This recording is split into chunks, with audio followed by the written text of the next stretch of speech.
Riley tried to remain still, but she couldn't help herself. She'd not shaved in almost 3 years, and for some crazy reason, she decided to last night. Everything below the waist was fine, but her armpits itched like crazy. At least she wasn't scratching her crotch every few minutes. She wasn't sure why she did it. Maybe it had to do with the group from Nashville that had passed through last week.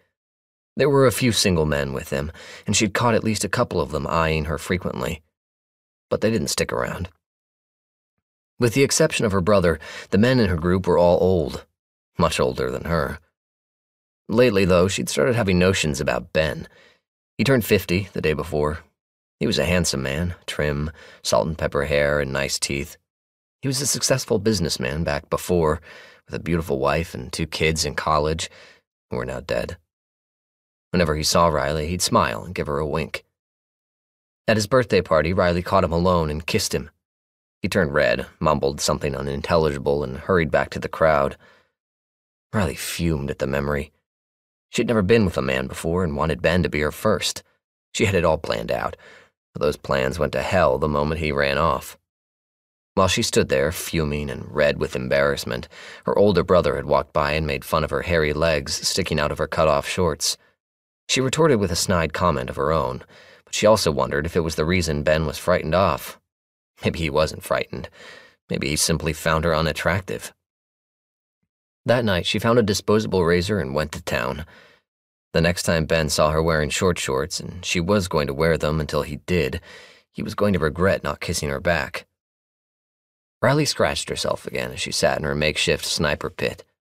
She hated guard duty.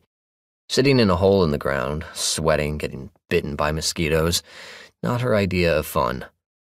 Well, with the exception of getting to shoot zombies when they came wandering through. She peered through the rifle scope down at her dad. He was sitting under one of those big umbrellas beside their van, fanning himself with a fly swatter. Riley gritted her teeth. Why couldn't she be the one who sat in the shade waiting for prospective customers to come along? Besides, if any cute guys came through, how was she going to attract them like this? She didn't know why it kept up with this trading post nonsense. Nobody had come through since those people from Tennessee, and that was 4 days back. The only bright moment happened a few hours ago, when she spotted 2 zombies slowly walking up the interstate.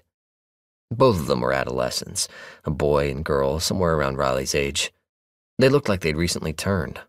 Neither of them bore the scarring and blackened skin of old zombies.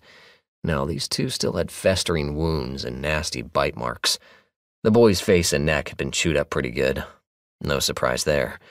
Once those nasty things got a hold of you, they went crazy,